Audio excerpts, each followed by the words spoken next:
நபி ஸல்லல்லாஹு அலைஹி வஸல்லம் அவர்கள் இதே பிரச்சாரத்தை மக்காவில் செய்கின்ற பொழுது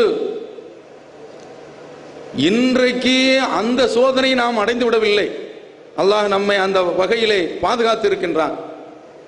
ஊர் நீக்கி வைத்தார்கள், அருவாளை தூக்கி வெட்ட வந்தார்கள், பெரும் பெரும் சோதனைகளை அவர்கள் கொடுத்தார்கள். அடக்கத்தலங்களை நமக்கு தருவதற்கு மறுத்தார்கள், திருமண பதிவேடுகளை தருவதற்கு மறுத்தார்கள், பொது குழாயிலே நீர் பிடிப்பதற்கு மறுத்தார்கள். நம்முடைய சகோதரர்கள் கடையில் வைத்திருந்தால் அந்த கடைகளில் போய் நீங்கள் சரக்குகள் வாங்க வேண்டாம் என்று தடுத்தார்கள்.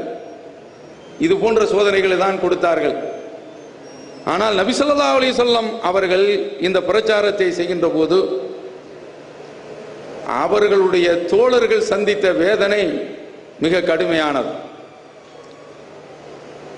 அந்த வேதனையின் போது, அவர்கள் அடைந்த அந்த துன்பத்தின் போது நபி ஸல்லல்லாஹு அலைஹி வஸல்லம் அவர்களை வந்து சந்திக்கின்றார்கள்.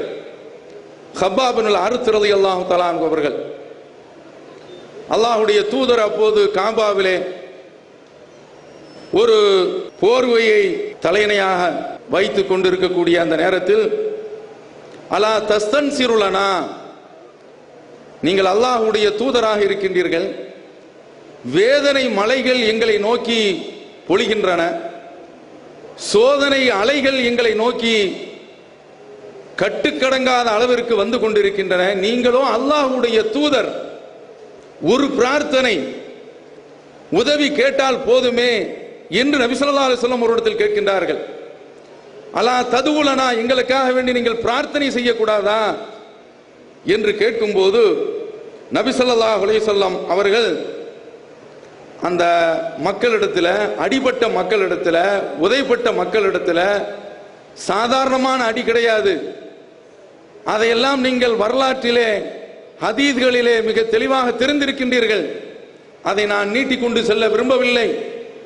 அந்த நேரத்தில் ரசூலுல்லாஹி ஸல்லல்லாஹு அலைஹி வஸல்லம் அவர்கள் சொல்கின்றார்கள், உங்களுக்கு முன்னால் உண்டான சமுதாயத்தில் உள்ளவர்கள், அவர்கள் இந்த சத்திய கொள்கையை ஏற்றுக்கொண்டதின் காரணத்தினால் தெருவிலே குழி தோண்டப்பட்டது, அதிலே அவர்கள் நிறுத்தப்படுகின்றார்கள், ரம்பம் கொண்டு வரப்பட்டு அவருடைய தலையினுடைய நடு மைய பாகத்திலே அந்த ரம்பம் வைக்கப்படுகின்றது, அது அப்படியே உள்ளே செலுத்தப்படுகின்றது, அவருடைய உடல் 2 பாலங்களாக தரையிலே அப்படியே அருந்து விழுகின்றன. ஒமா யசுத்துஹு தாலிக அன் தீனிக், இது அவர்களை தடம்புரளை செய்யவில்லை. யார் சொல்றா? முஹம்மது நபி ஸல்லல்லாஹு அலைஹி வஸல்லம் அவர்கள் சொல்கின்றார்கள். இந்த மார்க்கத்தை அல்லாஹ்வுடைய தூதர் கொடுத்துவிட்டு இங்கு மந்திரத்தினால் மாங்காய் காய்க்கும் என்று சொல்லவில்லை. வேர்வை சிந்த வேண்டும், இரத்தத்தை சிந்த வேண்டும், உங்களுடைய உயிரையே இந்த மார்க்கத்திற்காக வேண்டி கொடுக்க வேண்டும்.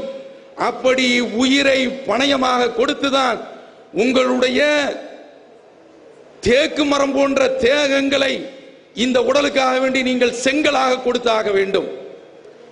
உங்களுடைய இரத்தத்தை இந்த ஏகத்துவம் என்ற மாளிகையை கட்டுவதற்காக வேண்டி நீராக பாய்ச்சியாக வேண்டும்.